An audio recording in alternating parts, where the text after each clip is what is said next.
ইমানদার চোর এমন ইমানদার চোর, পেটে খিদা আছে, বাড়িতে খাবার নাই, কিন্তু চোরটা বড় নামাজি আল্লাহওয়ালা চোর। পেটের ক্ষুধার যন্ত্রণায় চুরি করার জন্য বাড়ি থেকে বাইরে হয়ে গেছে। সর্বপ্রথম গেল প্রতিবেশীর বাড়ি। প্রতিবেশীর বাড়ি যখন চুরি করতে গেল, দেখলো আরে আমার প্রতিবেশী, এই প্রতিবেশীর হক যদি আমি নষ্ট করি, কিয়ামতের ময়দানে চুরি তো করবে এক পাপ, প্রতিবেশীর হক নষ্ট করবে আর এক পাপ। ইমানদার চোর বলে যে প্রতিবেশীর হক আছে না নাই, কিন্তু আমরা সেগুলো মানি। একজন প্রতিবেশী না খেয়ে হচ্ছে, আপনি খোঁজ দেবেন, এই খোঁজ দেবেন সামনে আর 1 মাস পর, ঠিক কিনা? এই গরু জমি করে একটু গোস্ত দিলেন, এই ছাড়া তার খোঁজ নেই। আর যদি কোনো ব্যক্তির সন্তানাদি হয়, টাকিগার করলে গোস্ত একটু বাড়ি বসলাম, সারা তার সুযোগ নেই আছে। ইমানদার চোর দেখলো প্রতিবেশীর বাড়ি চুরি করবো, না না না চুরি করবো না, এর হক নষ্ট হয়ে যাবে, কিয়ামতের ময়দানে জবাব দিতে পারবো না। এবার চলে গেল তার আরেকটু পরের বাড়ি। ঘরে ঢুকি দেখলো একটা মূর্তি আছে,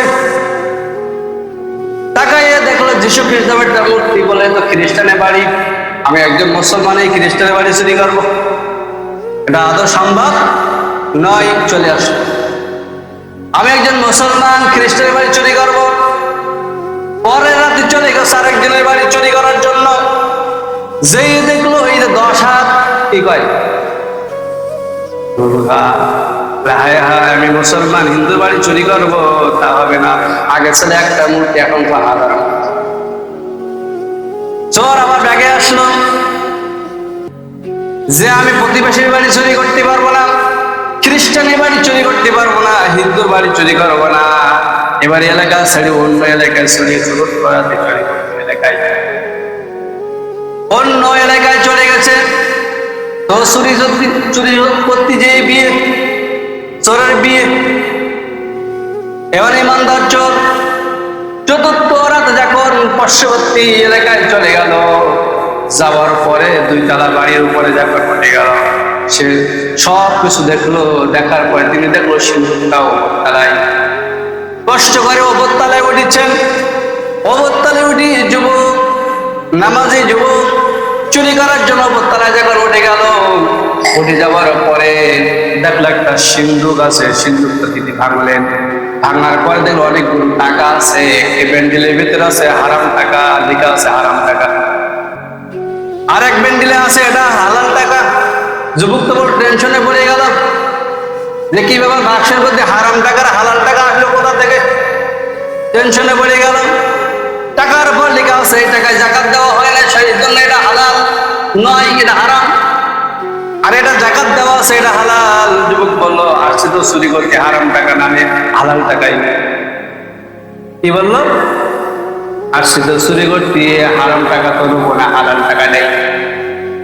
কিন্তু যুবক যখন টাকা বেরিয়ে গুনতেছে, রাত থেকে সময় কি বসে আছেন? আছে সময় বসে নাই।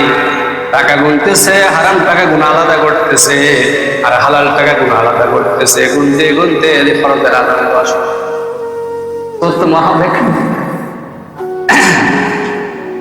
চোর ভাবলো যে আজান যেহেতু দিয়ে ফেলেছে, নামাজটা পড়ি নেওয়া যাক।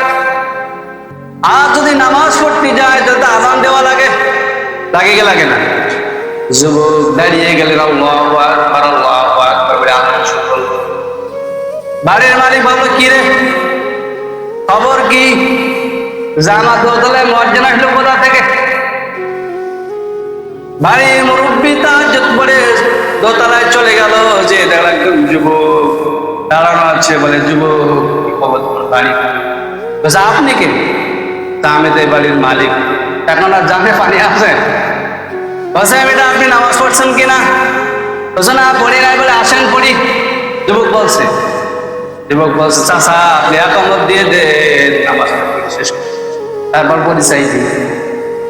তাহলে ছোট লোক ইমানদার আছে না নাই? আজান দিয়ে দিল। চোর জানে যে আজান না দিয়ে নামাজ হয় না, একমান না দিয়ে জামাত হয় না।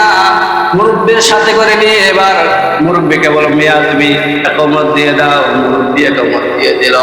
এবার জোরে মিলে নামাজ পড়লো। যুবক এত সুন্দর তেলাওয়াত করে যে তেলাওয়াত শুনে মুরব্বীর চোখ দিয়ে ডটডট ডটডট করে পানি পড়া শুরু করে। সুবহানাল্লাহ। আর এই সময় এমন এমন আলেম আছে ওই সূরা তো খারাপ, মানে পড়া শুদ্ধ নেই, যে কটা বোঝাচ্ছে। আর সেই সময় চোরের পড়া কিন্তু শুদ্ধ। আর এই যুগে এমন আলেম আছে ওই সূরা পড়া খারাপ, আছে না নাই? কালকে দেখেন এমন এমন মসজিদে নামাজ আদায় করি, যে কিরাত পড়ে সে কিরাতের নামাজ তো হয় না, আছে হয়ে যায়। আর আমরা এখনো সচেতন থাকার পরেও ও সেই বাংলা পরিবর্তন করিনি। কথা বলেন ঠিক কিনা? এদিক তো নামাজই হচ্ছে না, কিয়ামতের ময়দানে এইসব কমিটি বিন্দু আল্লাহর দরবারে কাঠগড়া দাঁড়াতে, যে আপনি হুজুর না করলেন নামাজ সঠিক হয় না, রেগুলার রীতিমতন বেতন ভাতা তো পাচ্ছে না, কিন্তু যে হুজুরের পিছনে নামাজই তো হয় না, কেরাত ছেড়ে নামাজ হয়। এবারে মুরব্বী বলে, বাবা শোনো শোনো, এত সুন্দর কিরাত তুমি পড়লা, এত সুন্দর তেলাওয়াত তুমি করলা, আমার মনটা তো ভরে গেছে। তোমার খবর কি? তোমার পরিচয় কি একটু বলো দেখি। যুবক বলে, চাচা আসছিলাম চুরি করতে, কিন্তু আজানের সময় হয়ে গেছে, আজান দিয়ে দিচ্ছি, নামাজ পড়লাম, কিন্তু সে তো আর হলো না। আপনি তো দেখে ফেলেছেন। তা আপনার চুরি করতে আসলেন কি কারণে? যে পেটে খোদা, আমি নামাজি, এর আগে কোথায় কোথায় গিয়েছিলাম? চাচা প্রথম গিয়েছিলাম প্রতিবেশীর বাড়ি, দেখলাম প্রতিবেশীর বাড়ি চুরি করা যাবে না, হক আছে হক আদায় হয় না। দ্বিতীয় নাম্বারে চলে গেলাম খ্রিস্টানের বাড়ি, যেই দেখলাম একটা মূর্তি আছে, ভাবলাম খ্রিস্টানের বাড়ি, চুরি যখন করবো হালাল করবো, হারাম নেবো না, বেধর্মী বাড়ি চুরি করবো না। তৃতীয় রাত্রি চলে গেলাম এক হিন্দুর বাড়ি, যে দেখলাম বিশাল আকারের দুর্গা, ভাবলাম চুরি যদি করবো তা হারামের বাড়ি চুরি করবো না, মুসলমানি করি। এই জন্য আজকে আপনার বাড়ি আসলাম চুরি করার জন্য। আমি স্বভাব পছন্দ নয়, আমার পেটে ক্ষুধা তাই আসছে চুরি করতে। চাচা বললো, দাঁড়াও, তোমার বিরুদ্ধে আমার নালিশ হচ্ছে, তোমাকে আটকায় রাখলো। চাচা দুতলার ঘরের ভিতরে যুবককে আটকায় রাখলো, যুবককে তালা মেরে আটকে রেখে বাড়ি চলে আসলো। এসে বলো, বিবি শোনো শোনো, এতদিন যে মুত্তাকি একটা ছেলে খুঁজছিলাম, আজকে যে ছেলে দুতলায় ধরা আছে। আমার যে মেয়েটা আছে, আমি এতদিন ভাবছিলাম একটা পরিষ্কার ছেলে দরকার, একটা ভালো মুত্তাকি ছেলের দরকার। আমার একটা মাত্র মেয়ে, অসংখ্য ধন সম্পত্তি আমার আছে, সুতরাং এই সম্পদ ওই ছেলে ছাড়া ওই ছেলের হাতে যদি আমি তুলে দিই,